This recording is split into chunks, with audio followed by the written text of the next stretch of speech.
Hi అందరికీ నమస్కారం. ఈరోజు మా ఇంటి గణేష్ చతుర్థి వ్లాగ్ డే 2 అండి. నిమజ్జనం ఫుల్ వ్లాగ్ మార్నింగ్ నుంచి ఈవినింగ్ దాకా ఫుల్ వీడియో అప్లోడ్ చేస్తున్నాను. నేను ఎంతైతే షూట్ చేశానో అంతా మీతో షేర్ చేస్తున్నాను. వీడియో ఎక్కడ స్కిప్ చేయకుండా చూడండి. దీంట్లో మీకు నాకు తెలిసిన కొన్ని ఇన్ఫర్మేషన్ మీతో షేర్ చేస్తాను. మీకు తప్పకుండా నచ్చుతుంది. ఇలా మార్నింగే ఫ్రెష్ అయిపోయి ఇల్లంతా శుభ్రం చేసుకున్న తర్వాత దేవుడి దగ్గరికి వచ్చి దండం పెట్టుకుంటున్నాను. ఇలా దీపాలు వెలిగించుకొని మార్నింగ్ 6:30 బిఫోరే జరిగిపోయింది. 6:30 బిఫోరే కాబట్టి ఆరతి అనేది చెయ్యట్లేదు. నైవేద్యాలన్నీ ప్రిపేర్ చేసుకొని నైవేద్యం సమర్పించి అప్పుడు ఆరతి అనేది చేసుకుంటాము. ఇక్కడ ఆరతి అనే టైంకి చాలా మంది వస్తారు కదండి. ఆల్మోస్ట్ 9:30, 10 అని చెప్పాను నేను టైం అనేది. ఆ లోపు నేను నైవేద్యాలు కూడా ప్రిపేర్ చేసుకోవాలి. ఇలా అగరబత్తీలు వెలిగించుకొని దీపాలు పెట్టేశాను. నేను కిచెన్ లోకి వెళ్ళిపోతున్నానండి. నైవేద్యాలని ప్రిపేర్ చేసుకోవాలి కదా. నిన్ననే మనం ఎంతో ఆనందంగా వినాయకుని స్థాపించుకున్నాము. ఇవాళ మాత్రం చాలా బాధగా అనిపిస్తుంది. ఎందుకంటే బప్పకి విసర్జన అని, ఇలా విసర్జన అంటే హిందీలో మనం తెలుగులో నిమజ్జనం అని అర్థం అన్నమాట. ఇక్కడ విసర్జన అంటారు. విసర్జన్ అని చెప్పి నాకు అది ఎక్కువ అలవాటు అయిపోయింది. అందుకే ఈ వ్లాగ్ లో మనం ఉదయం నుంచి చివర్లో నిమజ్జనం వరకు మొత్తం జరుపుకునే విధానం షేర్ చేస్తాను. మీరు కూడా ఈ వీడియో మొత్తం స్కిప్ చేయకుండా చూడండి. ఇక నేను కిచెన్ లోకి వచ్చేసాను. కిచెన్ అనేది నైటే శుభ్రం చేసుకున్నాను. గిన్నెలు కిచెన్ అన్ని క్లీన్ చేసుకునేసరికి నైట్ నాకు 1:30 అయిపోయింది. ఇక మార్నింగే 5 కలా లేసి ఇల్లంతా తూడ్చేసి ఫ్రెష్ అయిపోయినాను అనమాట 6:30కి. ఇక నేను చెప్పాను కదా ఫస్ట్ వ్లాగ్ లో పులిహోర అనేది చాలా ఇష్టం అని చెప్పి, ఈ రోజు నేను పులిహోర అలానే పరమాన్నం అనేది ప్రసాదంగా పెడుతున్నాను. అలానే బయట నుంచి కూడా నేను స్వీట్స్, మోదకు, ఫ్రూట్స్ అవన్నీ తెచ్చుకున్నాం కాబట్టి అన్ని కలిపి 5 రకాల నైవేద్యం అనేది సమర్పిస్తున్నాను బప్పాకి. అలానే వచ్చిన వాళ్ళకు కూడా ఈ రోజు పులిహోర, పరమాన్నము, ఫ్రూట్స్ అలానే స్వీట్స్ అలా నాస్తాగా పెడదాము ప్రసాదంలో అని చెప్పి ఎక్కువ క్వాంటిటీలోనే చేస్తున్నాను పులిహోర, పరమాన్నం అనేది. పులిహోర కోసం నేను 2 కేజీల బియ్యం అనేది నానబెట్టుకున్నాను. అలానే పరమాన్నం కోసం నేను 1/2 కేజీ అంటే 700 గ్రాము పులిహోర కోసం రైస్ అనేది ప్రిపేర్ చేసుకున్నాను. పరమాన్నం అనేది రెడీ అయిపోయింది. పులిహోర కోసం నేను తాలింపులు అనేది సపరేట్ గా వేస్తాను. అలానే చింతపండు గుజ్జుని సపరేట్ గా ఉడికిస్తాను. అప్పుడే దాని పర్ఫెక్ట్ టేస్ట్ అనేది వస్తుంది. ఆల్రెడీ నేను పులిహోర వీడియో కూడా ఇంత ముందు అప్లోడ్ చేశానండి. నేను పులిహోర క్వాంటిటీ అనేది చాలా ఎక్కువ చేస్తున్నాను. కాకపోతే ఇప్పుడు ఓన్లీ నైవేద్యం కోసమే పులిహోర అన్నం అనేది కొంచెమే కలుపుతున్నాను అనమాట. తర్వాత ఆరతి అయిపోయిన తర్వాత మిగతాది అనేది కలుపుకుంటాను. మనం చింతపండు గుజ్జు అలానే తాలింపులు అన్ని రెడీగా ఉంది కాబట్టి వెంటనే కలుపుకోవచ్చు. ఇప్పుడు మొత్తం కలపాలంటే టైం అనేది కొంచెం పడుతుంది ఎక్కువ అని చెప్పి నేను ప్రజెంట్ నైవేద్యం కోసము ఆరతికి వచ్చిన వాళ్ళ కోసమే ఇలా ప్రిపేర్ చేసుకున్నాను. ఇవన్నీ రెడీగా ఉన్నాయి కదా, తర్వాత మనము కలుపుకోవడానికి చాలా ఈజీగా అయిపోతుంది. ఇది మొత్తం కలిపి నైవేద్యం ప్లస్ బ్రేక్ఫాస్ట్ ప్రసాదంగా పెడదామని. ఎందుకంటే ఈ రోజు చివరి రోజు అందరూ వచ్చి బప్పాకు ఆరాధన చేసుకోవాలని ఉంటుంది కాబట్టి ఎక్కువగా చేశానన్నమాట. ఇక ఆ లోపే చాలా మంది వచ్చేసారు. 9:30 అయిపోయింది. ఆరతి స్టార్ట్ చేసేసాము. నేను ఆరతికి ఇలా సింపుల్ గా రెడీ అయ్యి వచ్చేసానండి. అసలు రెడీ అవ్వడానికి టైం ఉండదు. కాకపోతే పూజలు మాత్రం చీరలు కట్టుకోవాలని చెప్పి చీరలు పూజలప్పుడే నేను బయటికి తీస్తాను. నార్మల్ గా అయితే రోజు డ్రెస్సులే వేర్ చేసుకుంటాను. ఎక్కువ టైం ఉండదు. అయినా హడావుడిగా కట్టుకొని అలా వచ్చేసి అందరితో పాటు ఆరతి స్టార్ట్ చేసుకున్నాను. ఇది మార్నింగ్ టైం ఆరతి అన్నమాట. మళ్ళీ ఈవినింగ్ కూడా ఆరతి ఉంటుంది. ఇదే మన ఆరతి కంప్లీట్ అయిపోయేసరికి ఆల్మోస్ట్ నాకు 12 అయిపోయింది. 11:30, 12 దాకా అయిపోయింది. ఎందుకంటే వచ్చిన వాళ్ళందరూ మనతో పాటు ఒక్కొక్కరుగా ఆరతి ఇస్తారు. ఇక్కడ మహారాష్ట్రలో ఒక ప్రత్యేకత ఉంది. ఎవరు ఇంటికి వచ్చినా వారందరూ కలిసి గణపతికి ఆరతి ఇస్తారు. దీన్ని అర్థం బప్ప అందరి ఇల్లు శుభముతో నింపాలని చాలా స్పెషల్ గా అనిపిస్తుంది. అందరు బాగా పూజిస్తారండి ఇక్కడ. ఈ రోజు ఇంకో నాకు తెలిసిన విషయం మీతో షేర్ చేస్తున్నాను. మనం ఆరతిలో గాని గణపతి తీసుకొచ్చినప్పుడు గాని నిమజ్జనానికి తీసుకెళ్లేటప్పుడు గణపతి బప్ప మోరియా, మంగళమూర్తి మోరియా అని చెప్తాము. గణపతి బప్ప అంటే మన గణపతి స్వామి వినాయకుడు, ప్రియమైన గణపతి అని అలా అర్థం చేసుకుంటాము. మరి మోరియా అంటే గణపతికి ప్రియమైన భక్తుడి పేరు మోరియా గోసావి.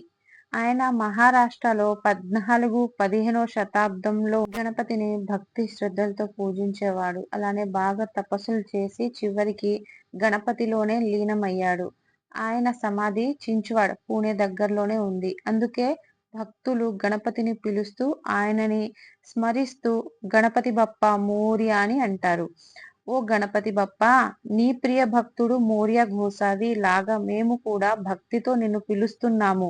తన అంతా కాకపోయినా మనకి తోచిన విధంగా మనము ఆ భక్తి శ్రద్ధలతో మనం పూజిస్తాం కాబట్టి గణపతి బప్ప మోర్య, మంగళమూర్తి మోర్య అని చెప్పి ఆ నినాదాలు పలుకుతూ మనము గణపతిని, అలానే గణపతికైన ప్రియమైన భక్తుడు మోర్య ఘోసావిని ఇద్దరిని తలుచుకుంటాం మనం. ఇలా గణపతి మోరియా అనేది అర్థం అన్నమాట. నచ్చితే కామెంట్ చేయండి. ఒకవేళ మిస్టేక్ అయితే మీకు తెలిస్తే కరెక్ట్ ఆన్సర్ అనేది కామెంట్ లో చెప్పండి. అలానే ఆర్తి కూడా అందరు కంప్లీట్ చేసేసాము. ఇక అందరికి నేను హారతి ఇచ్చేసాను. మధ్య మధ్యలో గెస్ట్లు వస్తున్నారు, వెళ్తున్నారు. అలా కంప్లీట్ అయిపోయిందండి. ఆఫ్టర్నూన్ కూడా ఆల్మోస్ట్ ఇక 4:30 అయిపోయింది ఈవినింగ్. 4:30కి ఇక గణపతి నిమజ్జనాన్ని తీసుకెళ్లే సమయం కూడా వచ్చేసింది. ఈ నిమజ్జనానికి తీసుకెళ్లేటప్పుడు కూడా మనము ఇంకో టిప్ చెప్తానండి. ఇది మీకు తెలుసో తెలియదో నాకు తెలియదు. నేను లాస్ట్ ఇయర్ నుంచి గణపతిని కూర్చోబెడుతున్నాను కదా, మహారాష్ట్రలో ఉంటాను. ఇక్కడ మరాఠీ వాళ్ళు బాగా నమ్ముతారనమాట. అలానే మనందరికీ తెలిసింది గణపతికి చాలా స్వీట్స్ ఇష్టము, తినుబండారాలంటే ఇష్టం అని చెప్పి మనం కూడా రకరకాల నైవేద్యాలు పెడుతూ ఉంటాం కదా. అదే విధంగా ఇప్పుడు నిమజ్జనానికి వెళ్లే ముందు మనము తనతో పాటు తనకిష్టమైనవి కొన్ని పంపియాలి. అందుకని నేను ఇది ప్రిపేర్ చేస్తున్నాను. నాకు ఇక్కడ ఒక మరాఠీ సిస్టర్ అనమాట. తను తాయి అంట నేను.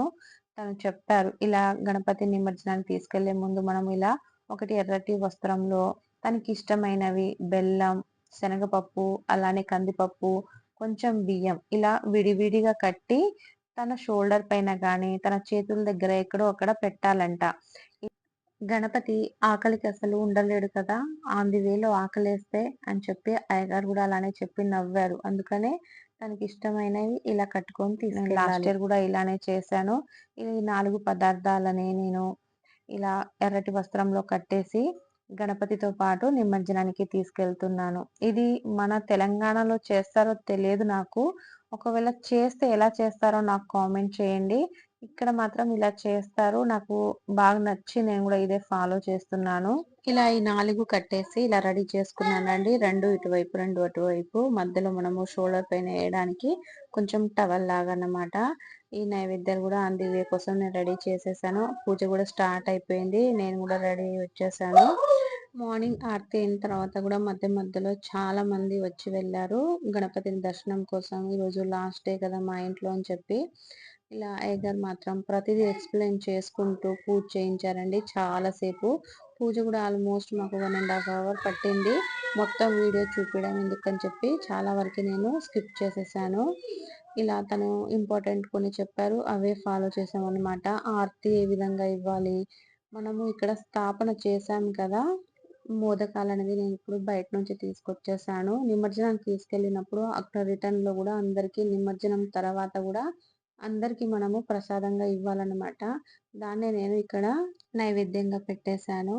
నైవేద్యం పెట్టినప్పుడు అయ్యగారు చెప్పారు, అన్నీ నీవే, జస్ట్ మేము ప్రేక్షకులమే, అన్నీ నీవే, నీవే నీకు పెడుతున్నామని చెప్పారు. అలానే మాకు చేతుల్లో నీళ్ళు ఇచ్చి ఇలా 2 ఫింగర్స్ తో కలిపి వెనక ఇలా నీళ్ళు చల్లుకోమని చెప్పారు.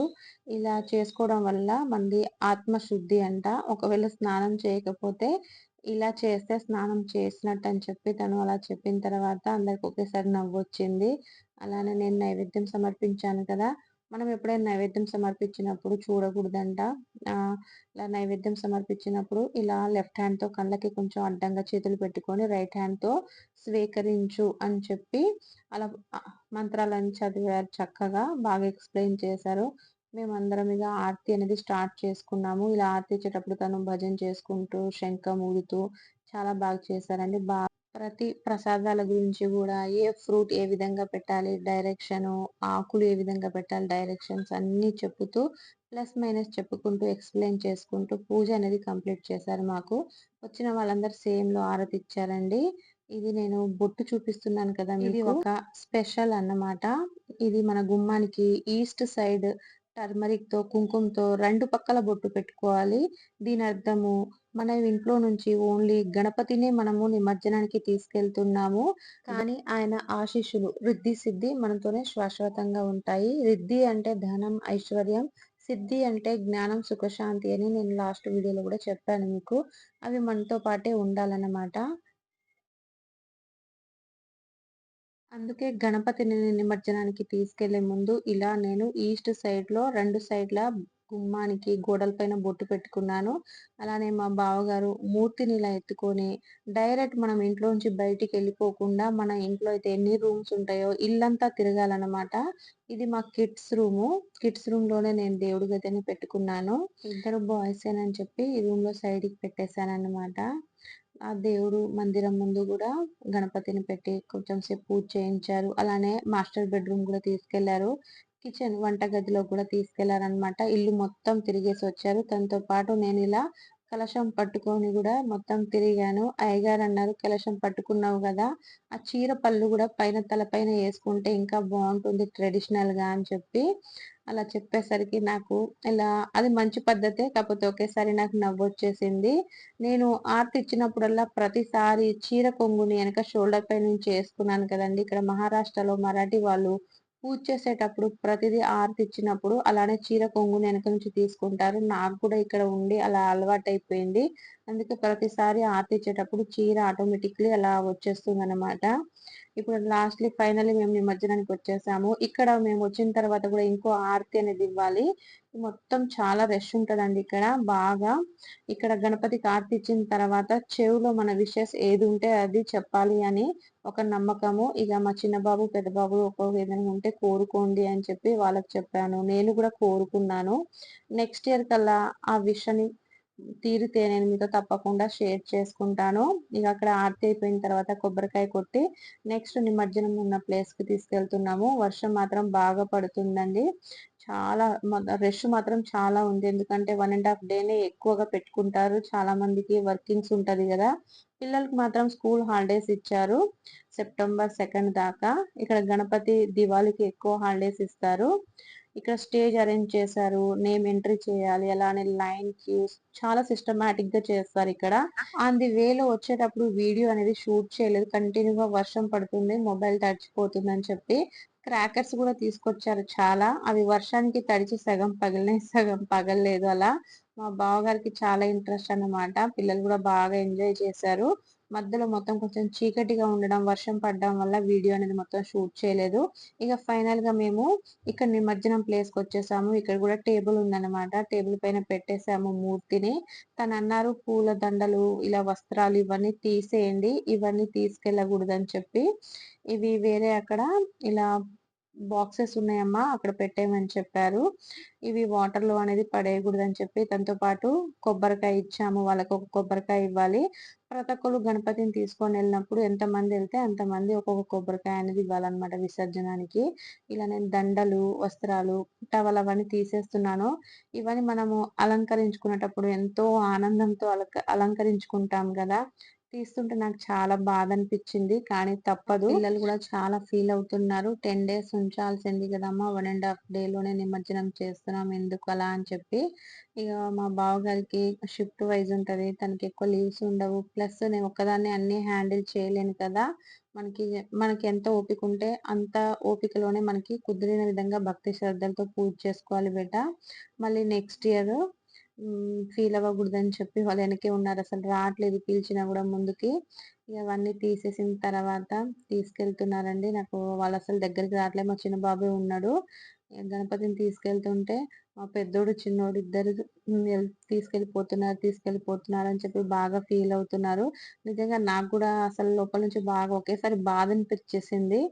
అంత ప్రేమగా మనం తెచ్చుకుంటాము. 1 ½ డే పూజ చేస్తాం గదా!